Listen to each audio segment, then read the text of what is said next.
عبد الرحمن بن عوف کو خالد بن ولید نے گالیاں دی جھگڑے کے دوران، حالانکہ دونوں مسلمان تھے، دونوں صحابی تھے.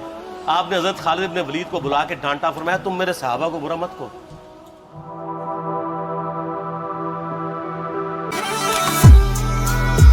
جی تو السلام علیکم فرینڈز، تو کیسے ہیں آپ سب؟ امید کرتا ہوں کہ آپ سب بالکل خیریت سے ہوں گے. آج ہم دوبارہ واپس آئے ہیں ایک نیو ویڈیو لے کر. تو آج کل آپ کو پتا ہوگا کہ محرم کا مہینہ چل رہا ہے، تو ہم کوشش کریں گے کہ محرم کے مہینے میں ہم جتنی ہو سکتا ہے اسلامی ویڈیوز پہ ریئیکشن دیں گے. تو آج ہم جس ویڈیوز پہ ریئیکشن دینے جا رہے ہیں وہ محمد علی مرزا کی ویڈیو ہے، اور انہوں نے بتایا کربلا کا واقعہ کیسے ہوا اور اس میں کیا کچھ ہوا تھا. تو انشاءاللہ تعالی ہم آپ کے ساتھ مل کر دیکھیں گے اس ویڈیوز کو. تو ویڈیو شروع کرنے سے پہلے گزارش ہے کہ وہ بھی ہماری پرانی گزارش ہے کہ ہمارا جو یوٹیوب چینل ہے انصاری ڈیٹس کائنڈلی اس کو سبسکرائب کر دیں، اور جتنا ہو سکتا ہے اس کو لائک بھی کیا کریں اور آگے بھی شیئر کیا کریں. تو چلیے ویڈیو شروع کرتے ہیں. واقعہ کربلا اس سے ریلیٹڈ نہیں ہے کہ جی ان کے اوپر پانی بند ہو گیا، ان کے اوپر ظلم ہوا، کتنے بندے شہید ہوئے. یہ سیکنڈری چیز ہے.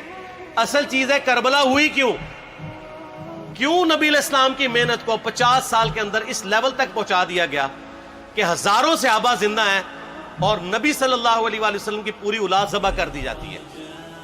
ہم تو یہ کہہ نہیں رہے کہ کیسے ذبح کیا انہوں نے، آری چلائی تھی یا تلوار چلائی تھی. یہ تو واقعہ کربلا تو سب کو پتہ ہے، ان کی شہادت بھی سب کو پتہ ہے. جامعہ ترمذی میں حدیث ہے حسن و حسین جنتی نوجوانوں کے سردار ہیں، اور ان کی والدہ جو ہے وہ جنتی عورتوں کی سردار ہیں. اور المستدل حاکم میں حدیث ہے حسن و حسین جنتی نوجوانوں کے سردار ہیں، اور ان کے والد ان سے بھی بہتر ہیں. تو یہ تو ڈیفینٹ حدیثیں ہیں، یہ تاریخ تو نہیں ہے، نبی علیہ السلام کے فرامین ہیں. تو ان کی موجودگی میں ان کے ساتھ یہ کچھ کیا جائے تو ہم نٹی گریٹیز میں نہیں پڑھتے، ہم اس تھیم کے اوپر کہ یہ کون سی چیز تھی جس نے خلافت راشدہ کو ملوکیت میں بدل دیا، ہم اس تھیم کے اوپر بات کرتے ہیں. ہم کہتے ہیں چھوڑ دیں، بندے ہندے چھوڑیں. الٹیمیٹلی کیا نکلا ہے، کس کی وجہ سے ہوا ہے، وہ تو حدیث کی کتابوں میں موجود ہے. ہم کب کہہ رہے ہیں خفیہ کیمرے لگا گئے جی کس نے گولی پہلا تیر کس نے چلایا، یہ وہ. ہم تو بتا رہے کس کے دور حکومت میں ہوا اور ان کا اپنا کردار کیا تھا، اس کو کس طریقے سے لا کے تخت پہ بٹھایا گیا. وہ ساری کی ساری چیزیں تو سامنے ہیں. وہ تاریخ کی کتابیں نہیں ہیں، حدیث کی کتابیں ہیں. اگر آپ کہتے ہیں کہ بخاری مسلم سے ہم نے صرف رفع الیدین کی حدیثیں لینی ہیں یا ایمانیات کی حدیثیں لینی ہیں اور باقی جو بخاری اور مسلم میں آل امیہ کی بدماشیوں کو ننگا کیا گیا ہے وہ ہم نے نہیں لینی ہے، تو سر پھر آپ اپنے آپ کو کلیئر کٹ، پھر ہم آپ سے واقعہ کربلا نہیں ڈسکس کریں گے، حجیت حدیث پہ بات کریں گے. آپ کو اپنے آپ کو منکرین حدیث کہنا پڑے گا. یہ آپ اسکروٹنگ کیسے کریں گے؟ اس سے بڑی بات مجھے یہ بتائیں کہ عظمت صحابہ بڑی چیز ہے یا عظمت محمد رسول اللہ صلی اللہ علیہ وآلہ وسلم؟ تو بریلوی یہی تو رونا رو رہے ہیں. وہ کہہ رہے ہیں جی قرآن میں تھوڑی آیات ہیں، آپ پھر مڑ مڑ کے پڑھتے ہیں قل انما انا بشر مثلکم، اس میں تو نبی علیہ السلام کی تنقیص ہو رہی ہے. تو ہم ان کو کیا کہتے ہیں کہ تنقیص مقصد نہیں، نعوذ باللہ، نہ ہو رہی ہے. آپ افضل البشر ہیں لیکن آپ کی سپیشیز بشر ہے. یہ ہم اپنا عقیدہ سمجھتے ہیں، وہ اس کو تنقیص شمار کرتے ہیں. تو پھر اس وقت آپ بھی بریلویوں کی بات مان کے تو یہ آیات پڑھنا چھوڑ دیا کریں. آپ کہتے ہیں نہیں آیات ہے کیوں نہ بیان کریں، تو ہم بھی کہتے ہیں احادیث ہے کیوں نہ بیان کریں. کہ صحیح بخاری میں حدیث ہے 2812 عمار کو ایک باغی جماعت قتل کرے گی، وہ جماعت دوزخ کی طرف بلا رہی ہوگی اور عمار ان کو اللہ اور جنت کی طرف بلا رہا ہوگا. اب اس کے نرغے میں جو جو آتا ہے وہ آئے، میں اپنے نبی سے ٹکر لے لوں آپ لوگوں کے منہ کا خیال رکھتے ہوئے کہ میں نبی علیہ السلام کو کہوں کہ آپ نے کیوں ایسی بات کر دی کہ مولا علی کے مخالفین کو آپ نے دوزخ کی طرف بلانے والی جماعت کہہ دیا. تو لیں آپ ٹکر، جائیں سیدھا دوزخ میں. اور تھوڑی جرت کریں، آپ یہ کہا کریں کہ اے اللہ، اپنے لیے کہا کریں کہ اللہ تعالیٰ آپ کا حشر یزید اور یزید کے آباء و اجداد کے ساتھ کرے اور اس کی اولاد کے ساتھ. ہم کہتے ہیں کہ اللہ تعالیٰ ہمارا حشر جو ہے وہ مولا حسن حسین، مولا علی علیہ السلام اجمعین اور اہل بیت کے ساتھ کرے. آمین. اور آپ میں تو اتنی جرت نہیں آپ یہ بات بھی کر سکیں، کیونکہ ان کو پتہ ہے. تو نبی علیہ السلام کی احادیث کو بیان کرنے کو یہ سمجھتے ہیں کہ جی اس سے مصیبت کھڑی ہو جائے گی، تو اپنے آپ کو منکرین حدیث ڈکلیئر کریں. پھر حجیت حدیث کا مقدمہ ڈسکس ہوگا، پھر کربلا نہیں ڈسکس ہوگی. اور یہ ٹی وی پہ بھی آ کے مولوی بیٹھے ہوتے ہیں، سنیوں کے بھی شیعوں کے بھی، مڑ مڑ کے جی وہ یزید نے یہ کر دیا. وہ یزید نے کیا کیا ہے یار؟ وہ تو سسٹم کا نمائندہ بن کے آیا جو پیچھے سے خراب تھا. یزید کو لے کے بیٹھے ہیں, یزید یزید یزید یزید. بھائی پیچھے سے معاملہ خراب ہوا. اگر نہیں یقین آتا تو یہ بخاری مسلم کی میں نے آلموسٹ 200 سے زیادہ احادیث مین اسٹریم کی کتابوں سے اکثر بخاری مسلم جمع کیے, پڑھے. اور سر میں نے تو ان کو چیلنج دیا ہے, یہ حدیثیں پڑھ کے نا اپنے ممبروں سے صرف ان حدیثوں کی تشریح اپنی پبلک کے سامنے کر دیں. نہیں کر سکتے تو پھر لعنت کے مستحق تو ہو رہے ہیں حق چھپا کے, اور قیام الدین کے منہ پہ لگام ڈالیے. اور پھر مڑ مڑ کے کہتے ہیں نہیں جی وہ کچھ چیزیں خاص ہوتی ہیں وہ عوام الناس کے سامنے نہیں کرنی چاہیے. وہ صحابہ کرام بھی بعض اوقات ایسی باتیں پبلکلی نہیں کرتے تھے. میں نے اس کے اوپر بڑا ایک میرا کلپ ہے یوٹیوب پہ, مولا علی سے متعلق 5 جھوٹ. تو میں نے کافی ساری چیزیں اس میں ڈسکس کی ہیں. لیکن میں یہ کہتا ہوں کہ اللہ کے بندو, جو چیزیں نبی علیہ السلام نے منع کی ہیں بیان کرنے سے وہ تو ہم ڈسکس کر بھی نہیں رہے. میں نے آج تک آپ کو منافقین کے نام بتائے؟ آپ نے حذیفہ ابن یمان کو بتایا تھے نا آپ صلی اللہ علیہ وسلم نے, صحیح بخاری میں آتا ہے. تو میں نے آپ کو بتایا, آپ رازدار رسول تھے, وہ ختم ہوگی بات. میں نے کبھی ڈسکس کی ہے؟ اگرچہ میں نے صحیح مسلم کی حدیث 7035 نمبر ڈسکس کی ہے کہ نبی علیہ السلام نے فرمایا میرے صحابہ میں 12 منافق ہیں, وہ کبھی بھی جنت میں داخل نہیں ہوں گے یہاں تک کہ سوئی کی ناکے سے اونٹ نہ گزر جائے. اور ان میں سے 8 ایسا ہے جس کی کمر پہ دوبیلا پھوڑا نکلے گا. میں نے آج تک آپ کو بتایا کہ کس کس کی کمر پہ دوبیلا پھوڑا نکلا اور اس کی موت اسی پھوڑے میں ہوئی ہے؟ بتایا؟ تو میں تو وہ چیزیں ڈسکس بھی نہیں کر رہا, میں وہ چیزیں ڈسکس کر رہا ہوں جو نبی علیہ السلام نے علامات النبوہ میں بتائی ہیں.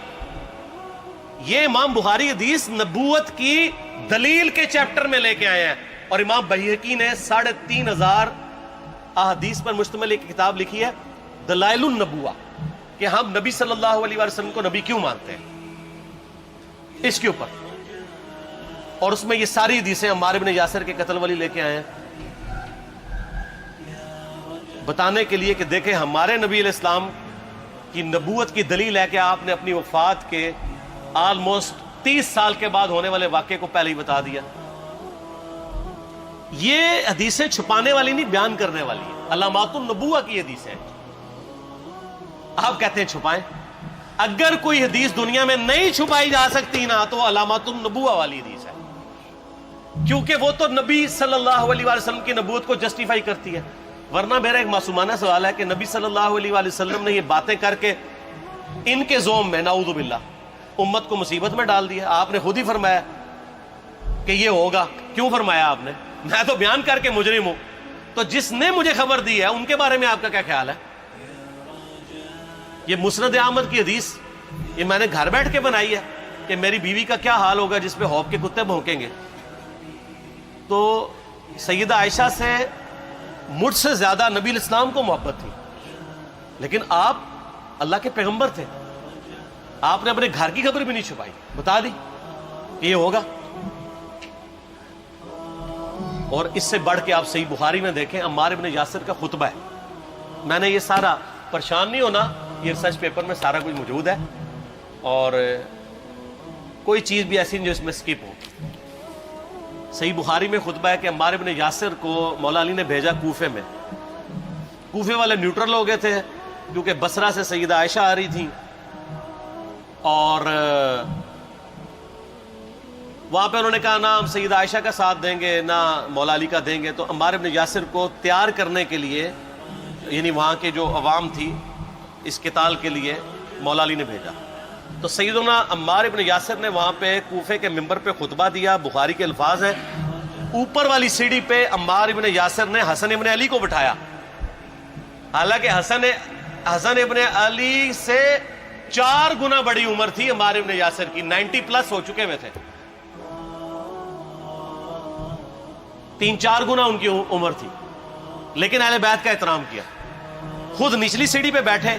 بخاری کے الفاظ ہیں کہ اے لوگو اللہ نے تمہیں آزمایا ہے, ایک طرف دنیا اور آخرت میں تمہارے نبی کی بیوی ہے سیدہ عائشہ, دنیا اور آخرت میں, یعنی عزت اپنی جگہ قائم. یہاں لوگ سمجھتے ہیں کسی کی غلطی آ گئی تو پتہ نہیں کیا ہو گیا. وہ یار اس کا مرتبہ اپنی جگہ ہے, غلطی اپنی جگہ ہے, پیغمبر نہیں ہے وہ. اور دوسری طرف علی ابن ابی طالب ہے. اللہ اب دیکھے گا تم عائشہ کی اطاعت کرتے ہو یا اللہ کی. علی کی نہیں، اللہ کی. کیوں؟ یا ایھا الذین آمنوا اطیعوا اللہ واطیعوا الرسول واولی الامر منکم. ان کا اولو الامر مولا علی ہیں، ان کی اطاعت واجب ہے. یہ اللہ نے آزمایا ہے کہ اللہ کی اطاعت کرتے ہو یا عائشہ کی. اور آپ حیران ہوں گے، یہ حدیث امام بخاری حضرت عائشہ کی فضیلت والے چیپٹر میں لے کے آئے ہیں. اگر امام بخاری مشورہ کر لیتے نا ناسبیوں سے تو انہوں نے کہا تھا سر آخری صحیح رکھو، پچھلا رہن دو، بلکہ پچھلے والا رکھو آخری والا رہن دو، کہ عائشہ دنیا اور آخرت میں. وہ حدیث گھٹنے کا میں آپ کو طریقہ بتاتا ہوں، کاٹ چھانٹ کرنے کا. وہ آدھی حدیثیں لکھتے ہیں نا، آدھی حدیث ایسے لکھتے ہیں امام بخاری کہ سیدہ عمار ابن یاسر نے خطبے کے دوران فرمایا کہ سیدہ عائشہ دنیا اور آخرت میں تمہارے نبی کی بیوی ہے، بس. لیکن امام بخاری نے پوری حدیث لی ہے، آگے وہ بھی ڈالا ہے کہ اللہ آزما رہا ہے کہ عائشہ کی اطاعت کرتے ہو یا اللہ کی، جیسے آپ کے علماء کر رہے ہیں. صحیح مسلم کی حدیث 6488 آدھی بیان کرتے ہیں سارے مولوی، بریلوی، دیوبندی، اہل حدیث سب. میرے صحابہ کو برا مت کہو، اگر تم میں سے کسی نے احد پہاڑ کے برابر بھی سونا خیرات کر دیا اور میرے صحابہ نے ایک مد یعنی 600 گرام خیرات کی، آدھا کلو، اس کے آدھے کو بھی نہیں پہنچ سکتا بس. حالانکہ یہ مسلم کی حدیث سٹارٹ اس سے ہوتی ہے کہ عبد الرحمن بن عوف کو خالد بن ولید نے گالیاں دی جھگڑے کے دوران. حالانکہ دونوں مسلمان تھے، دونوں صحابی تھے. آپ نے حضرت خالد بن ولید کو بلا کے ڈانٹا، فرمایا تم میرے صحابہ کو برا مت کہو. تو خالد بن ولید نے تو آگے سے نہیں کہا حضور میں بھی صحابی ہوں. ان کو پتا تھا کہ عبد الرحمن بن عوف نے اس وقت اسلام قبول کیا جب اسلام کا مطلب تھا مار، تکلیف اٹھانا، اور خالد بن ولید نے گولڈن پیریڈ میں صلح حدیبیہ کے بعد اسلام قبول کیا. میں اب تم لوگ یہ کر رہے ہو، تم لوگ اگر احد پہاڑ کے برابر بھی سونا خیرات کر دو، یعنی صلح حدیبیہ کے بعد والے لوگ میرے ان کے برابر نہیں ہو سکتے. اور جو فتح مکہ پہ معافی مانگ کے مسلمان ہوئے ہیں طلقاء، مؤلفۃ القلوب آل امیہ، ان کا تو لیول ہی کچھ نہیں ہے. یہاں تو خالد بن ولید کے بارے میں یہ بات کی جا رہی ہے. اور پھر وہ مؤلفۃ القلوب اپنے زمانے میں ممبروں پہ سب و شتم کروائیں سیدنا علی پر. تو سب سے پہلے تو ان کو کہنا چاہیے جن کے بارے میں حدیث تھی کہ تم صحابہ کو گالی مت دینا. ہم نے تو خیر کبھی دی بھی نہیں ہے. اور میں یہ آخری جملہ ان کو ایسا بولتا ہوں کہ جو ان کے دماغ تک ڈرل کر جائے گا کہ آل امیہ نے جو کچھ اپنے دور کے اندر سیدنا علی کی گستاخیاں کی ہیں نا، ہم نے تو ویسی کوئی ایک گستاخی بھی آل امیہ کے بارے میں نہیں کی ہے. میں نے آج تک آل امیہ کے اوپر بائی نیم کسی کے اوپر لعنت کی ہے؟ حالانکہ یہ مولا علی پہ کرتے رہے. یہ ہے لعنتی خود ہو گئے نا، جب مولا علی پہ لعنت کی تو لوٹ آئی. مسند ابی یعلا میں صحیح سند کے ساتھ حدیث موجود ہے، مسند احمد میں بھی موجود ہے کہ سیدنا علی کو جس نے گالی دی اس نے رسول اللہ کو گالی دی صلی اللہ علیہ وسلم. جب ام سلمہ نے کہا تھا، شیخ زبیر صاحب نے اس کو تحکیم میں صحیح لکھا ہوا ہے فوٹ نوٹ کے اوپر، کہ لوگوں تمہارے ممبروں پر رسول اللہ کو گالیاں دی جاتی ہیں، تو انہوں نے کہا معاذ اللہ، ہم کب کہیں گے، ایسا نہیں ہو سکتا. تو ام سلمہ نے کہا تم لوگ علی اور اس سے محبت کرنے والوں پہ گالی گلوچ نہیں کرتے ہو کیا؟ جبکہ میں نبی کی بیوی کہتی ہوں کہ سب سے زیادہ رسول اللہ سے محبت، سیدنا علی سے محبت نبی صلی اللہ علیہ وآلہ وسلم کرتے تھے. لہٰذا جب یہ تم کہتے ہو نا علی پر لعنت، علی سے محبت کرنے والوں پہ لعنت، تو یہ لعنت تو تم نبی علیہ السلام تک لے کے جا رہے ہو نعوذ باللہ، کیونکہ علی سے محبت کرنے والا پہلے نمبر پہ نبی صلی اللہ علیہ وآلہ وسلم ہے. اور پھر کہتے ہیں سب کا مطلب تنقید ہے. اور نہ، پرانیاں گلاں، پرانے بابے، پرانے بزرگ جھوٹے ہو. صحیح مسلم کھولو 6229 غدیر خم سے اگلی حدیث، لعن اللہ ابا التراب کے الفاظ ہیں، مٹی والے ابن ابی طالب پر لعنت، یہ الفاظ موجود ہے. سب کا ترجمہ لعنت ہی ہے، تنقید نہیں ہے. اچھا پھر میرا معصومانہ سوال ہے کہ اس کا مطلب ہے صحابہ پہ تنقید کرنا اچھا کام ہے؟ کہیں گے نہیں. تو بتاؤ یہ برا کام کون کرتا تھا؟ شیعہ کا ابا کون ہے؟ رافضیوں کا ابا کون ہے؟ آل امیہ. تو لہذا شیعہ نو میں کہنا کہ تسی شیخین کے اوپر بکواس اور تبرہ کرنے کی بجائے نا اب لوگوں کو حقائق بتائیں کہ ٹوٹی کمند کہاں.